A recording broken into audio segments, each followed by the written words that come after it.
Hello friends, welcome back to my channel. I hope आपने vacant seats को देख लिया होगा। दिल्ली यूनिवर्सिटी ने कल ही अपनी वैकेंट सीट को आपको आपके डैशबोर्ड पे दिखाया है, आपके पोर्टल पे दिखाया है।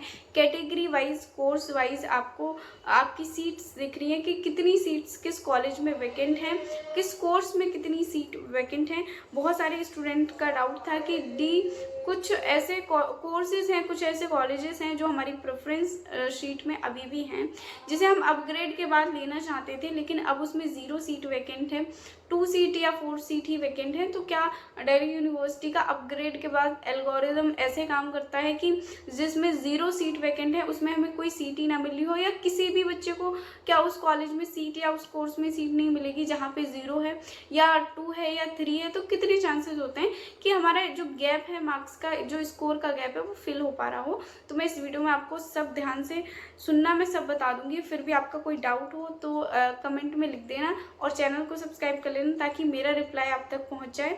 सबसे पहले ये देखो कि दिल्ली यूनिवर्सिटी का ये जो डेटा है वो कौन सा है। ठीक है, दिल्ली यूनिवर्सिटी में राउंड फर्स्ट में ड्यू ने कोशिश की थी कि वो 90,000 जो सीट थी उनको फिल करे। ठीक है, 70 to 75,000 जो होती हैं दिल्ली यूनिवर्सिटी में सीट्स होती हैं। 90,000 इसलिए एलोकेशन करता है ताकि उसे पहले ही पता होता है कि इतनी नहीं भर पाएंगी, क्योंकि किसी का डॉक्यूमेंट वेरीफाई नहीं हो रहा होगा। ठीक है, अप्रूव्ड बाय प्रिंसिपल बहुत स्टूडेंट्स का नहीं होता, बहुत स्टूडेंट फ़ी पे नहीं करते और बाकी सीट वैकेंट रह जाती हैं। ठीक है, बहुत सारे फ्रेश टू भी फिल नहीं कर रहे होते। ठीक है, तो ये सारी वो वैकेंट सीट हैं जो दिल्ली यूनिवर्सिटी में अभी या तो वैकेंट है जिन्हें किसी ने लेना नहीं चाहा है, या वो सीट है दिल्ली यूनिवर्सिटी की जिनकी फ़ी पे नहीं हुई है। ठीक है, या जो डॉक्यूमेंट वेरिफिकेशन में निकल गए हैं, ये वो वैकेंट सीट है। अगेन सबसे इम्पॉर्टेंट बात जहाँ से आपका ये पूरा चेंज होगा, इसमें वो सीट नहीं है जो विड्रॉ वाली है, जो स्टूडेंट विड्रॉ करेंगे अपनी सीट को। ठीक है, कॉलेज नहीं ले रहे होंगे, दिल्ली यूनिवर्सिटी से बाहर हो जा रहे होंगे, वो वाला डेटा इसमें शामिल नहीं है। प्लस सबसे इम्पोर्टेंट बात, अपग्रेड वाला डेटा शामिल नहीं है। फॉर एग्जाम्पल देखो, अभी किसी के पास गार्गी कॉलेज है और उसने अपग्रेड में डाला है कि उसे हंसराज कॉलेज या कोई और कॉलेज मिले। मान लो हंसराज कॉलेज में 4 सीट वैकेंट है, जिसके पास गार्गी कॉलेज है उसे हंसराज कॉलेज मिल गया।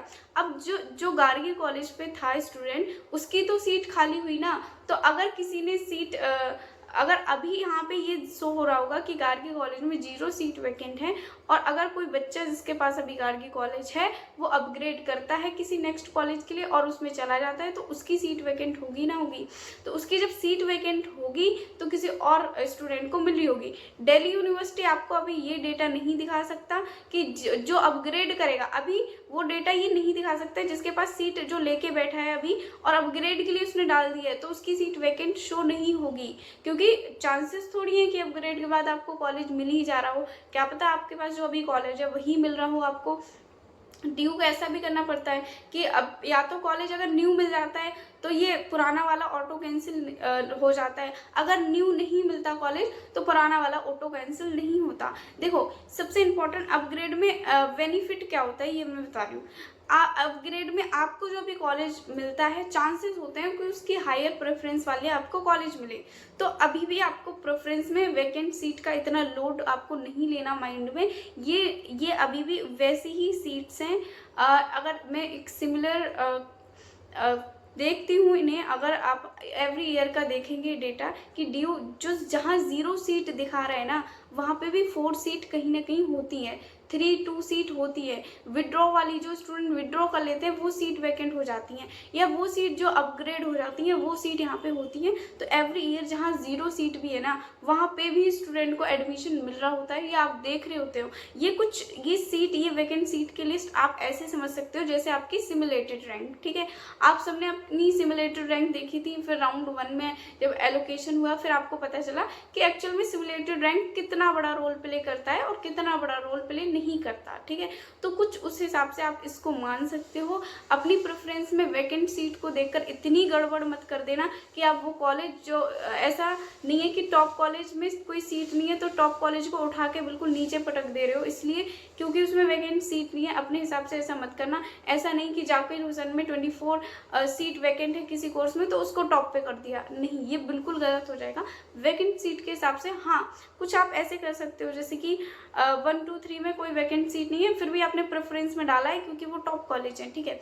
बीच में आप ऐसे कॉलेज, एवरेज कॉलेज अगर हैं, ऐसे कॉलेज हैं जहाँ पे अच्छी खासी जैसे रामजस हो गया, क्रोडीमल हो गया, यहाँ पे कुछ कोर्सेज के लिए बहुत अच्छी सीट वैकेंट है।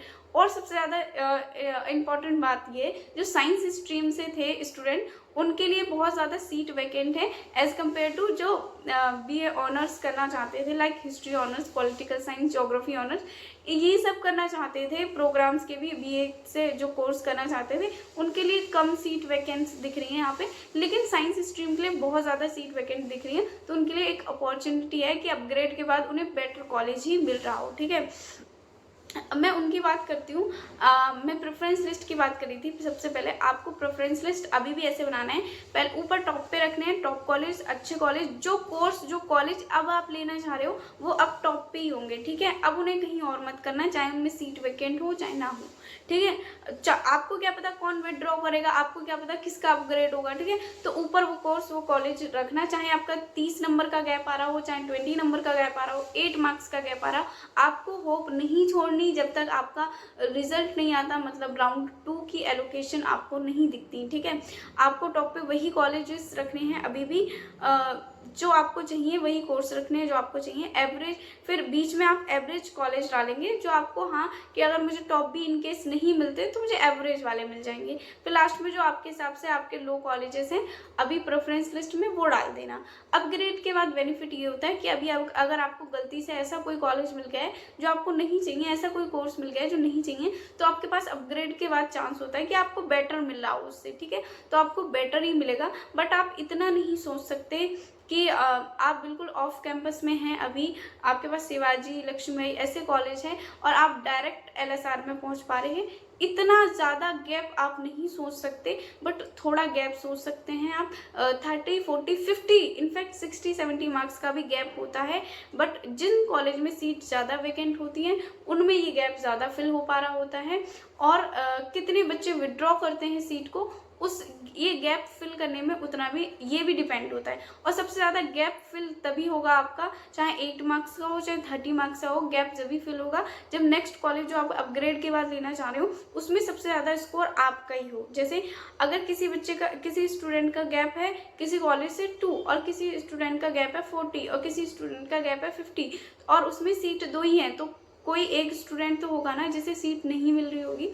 तो गैप आपका अगर है तो मैटर करता है कि सबसे ज़्यादा कम गैप आपका ही हो, स्कोर वाइज आपकी मेरिट उसमें अच्छी बन रही हो, टाई ब्रेकिंग रूल आपका अच्छा लग रहा हो, जिसमें 4 या 15 सीट्स अभी बाकी हैं वो सीट्स भी आपको मिल रही होंगी। आपको टेंशन बिल्कुल नहीं लेना, इसको आप कंपेयर कर सकते हैं अपनी सिमुलेटेड रैंक से। बाकी बिल्कुल आपको प्रेफरेंस लिस्ट इतनी चेंज नहीं कर देनी है। बाकी आप टॉप कॉलेज अगर आप चाहते हैं कि आप री ऑर्डर करें तो आप टॉप कॉलेजेस ऊपर डाल सकते हैं, एवरेज में वो कॉलेजेस जो आपको थोड़ी बहुत चलेगा, ठीक है। आई होप आपको ये सब समझ में आ गया होगा। सीट वैकेंट कितनी ज़्यादा इम्पॉर्टेंट है, कितनी ज़्यादा इम्पॉर्टेंट नहीं है, आपको कितना गैप मिल सकता है कॉलेज में, मैंने समझाने की पूरी कोशिश की है। अभी भी अगर आपका इतना सा भी डाउट है, कोई भी क्वेरी है, डाउट है तो कमेंट में लिख देना। मैं एक एक कमेंट का रिप्लाई कर रही हूँ, आपको रिप्लाई करूँगी, मेरा रिप्लाई आप तक पहुँच जाए इसलिए चैनल को सब्सक्राइब कर लेना। नेक्स्ट वीडियो में फिजिकल वेरिफिकेशन में क्या क्या चीज़ें इंपॉर्टेंट होती हैं, फर्स्ट डे कॉलेज में क्या क्या लेके जाना होता है, ये सब आपको बता रही हूँगी। तो मिलते हैं नेक्स्ट वीडियो में।